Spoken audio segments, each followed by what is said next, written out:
রাখাল ছেলে থাকতো তার মায়ের সঙ্গে। সারাদিন সে ছাগল চড়াতো আর মনের আনন্দে বাঁশি বাজাতো। জানো মা, এই বর্ষার জলে কত নতুন ঘাস হয়েছে। ছাগলগুলো যে কে মজা করে খায় তোমার কি বলবো। বেশ বেশ, এখন নিজে খা তো দেখি, খালি কথা আর কথা। মা, কালকে যে গল্পটা বলছিলে আজকে আবার বলবে তো? বলবো বলবো, এখন খেয়ে নে তো বাবা। এইভাবেই মহা আনন্দে মা আর ছেলের দিন গুজরান হচ্ছিল। প্রতিদিনের মতো সেদিনও বিজু গেছে ছাগল চড়াতে।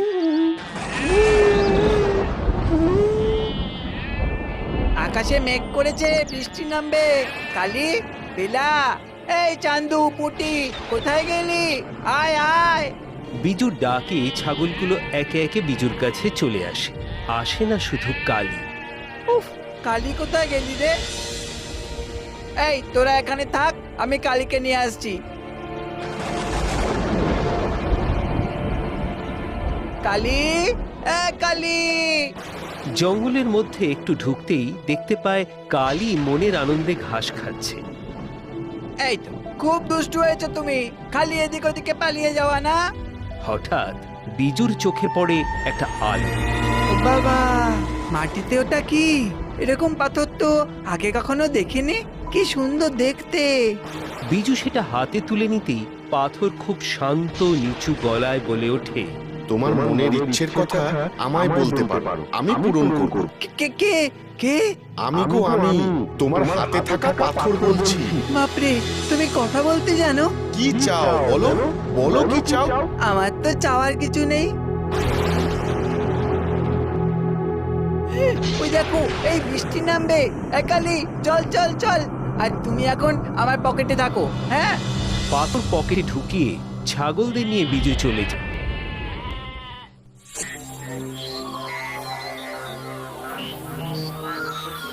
এই যে বৌমা, বলছি তোমাদের ধার বাকিটা এবার মেটাও। আর কতদিন ফেলে রাখবে? হ্যাঁ, মানে ছেলেটা একটু বড় হয়ে যাক, ভালো কাজকর্ম করুক, তখন ঠিক মিটিয়ে দেব। আর কিছু সময় দিন মোড়ল মশাই। খুবই মুশকিল, অগত্যা।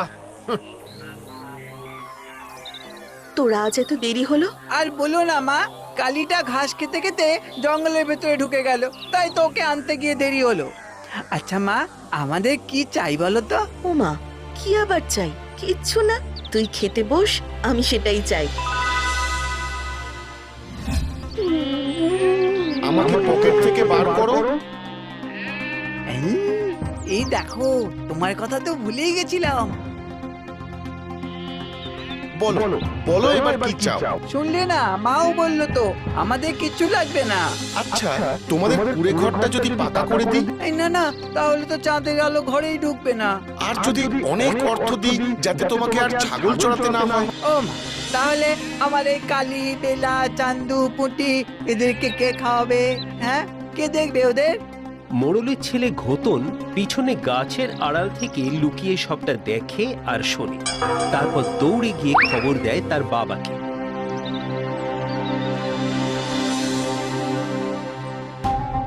হ্যাঁ, কি বললি? হ্যাঁ গো বাবা, একটা আশ্চর্য পাথর, জানো সে কথা বলতে পারে। পাথর কথা বলছে? নিশ্চয়ই কোনো জাদু মন্তর করে। চল তো দেখি কোথায় ও। চল।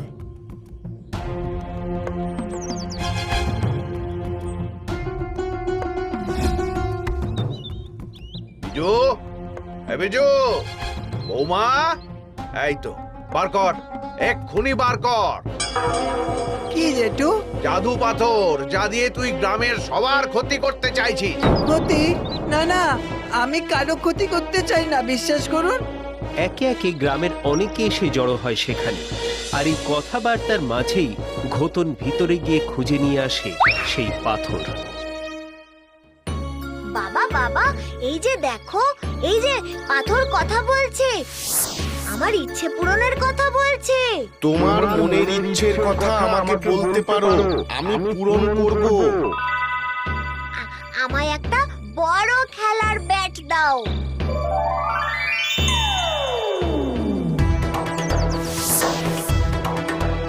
আহা, গোতন কি করছিস কি? দে দে আমাকে দে।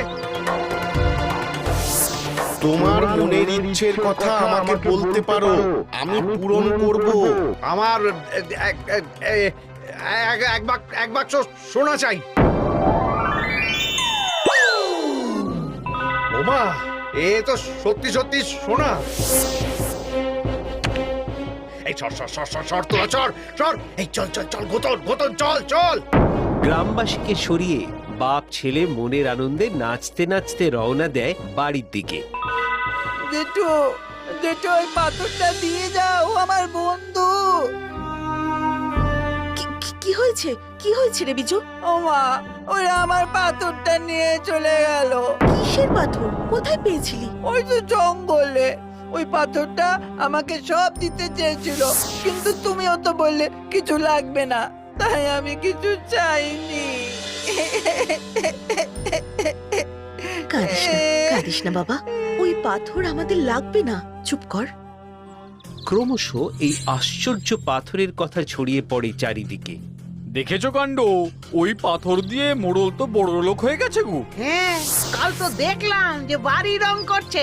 ইস, আগে যদি জানতাম। হ্যাঁ, তাহলে ওই পাথর দিয়েও অন্তত টাকা পয়সা কিছু করতে পারতাম। ব্যাস, এভাবেই সে কথা পৌঁছে যায় ডাকাতদের কানে। শোন, ওই মোড়লের বাড়িতে ডাকাতি করব, সবাই তৈরি থাকবি। হ্যাঁ সর্দার।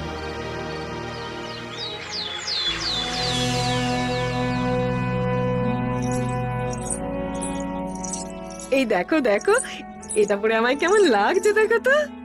আহ, কি হচ্ছেটা কি? খোলো খোলো, ওটা দিয়ে দাও। তুমি অমন করে কেন কথা বলছো বলো তো? এই সোনা দানা টাকা পয়সা পেয়ে না তুমি মানুষটাই কেমন যেন বদলে গেছো। আহ, এই ছেলেটাও হয়েছে তেমন। যাও যাও, বাইরে গিয়ে খেলো। বাবা, তুমি আমাকে আগে এমন করে বকতে না তো।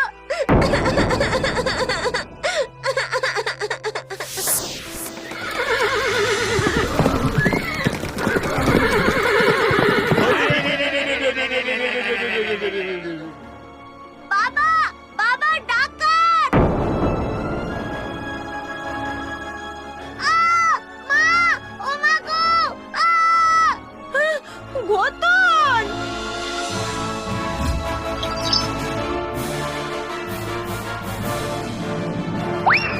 ডাকাত! সর্বনাশ! ওগো, ওগো শিগগির এসো গো! গোতন! কোথায় গেলে তুমি? এদিকে এসো না গো! ওরে গোতন রে! না না, যে করেই হোক এগুলো লুকিয়ে ফেলতে হবে। কোথায় লোকাবি? এই তোরা এদিকে আয়, নিয়ে যা সব। ডাকাতরা চলে যেতে একে একে গ্রামবাসী এসে জড়ো হয়। বউয়ের কান্না শুনে বেরিয়ে এসে মোড়ল দেখে ছেলে মাটিতে পড়ে আছে। ওগো, ওগো, এ কি হলো গো? গোতন! এই গোতন! গোতন! সব লোভের ফল। এই জন্যে বলে বেশি লোভ করো না। কিচ্ছু হবে না, কিচ্ছু হবে না। পাথর পাথর মোড়ল দৌড়ে ঘরে যায় ও পাথর নিয়ে আসে। পাথর পাথর, কথা বল, কথা বল, আমার ছেলেকে সুস্থ করে দে। পাথর পাথর। কিন্তু পাথর যেন নিশ্চুপ, সে কোনো কথা বলে না। এই এই তোমরা একটু দেখো না, একটু দেখো, যদি যদি পাথর কথা বলে। নাও নাও নাও নাও নাও নাও নাও না নাও। সবাই সরে সরে যায়, কেউ পাথরে হাত দেয় না। সব সব তোমার লোভের ফল, জানো তো? ওগো, ওগো, তুমি এক্ষুনি বিজুকে ডেকে আনো। বিজু! এই বিজু! বিজু! হায় হায় হায় হায়, এ আমি কি করলাম? সুখে শান্তিতে ছিলাম। লোভ লোভ লোভ, এই পাথরের জন্য আমার সুখ শান্তি সব গেল, সব। আমার আমার একমাত্র চোখের মনি আজ সেও।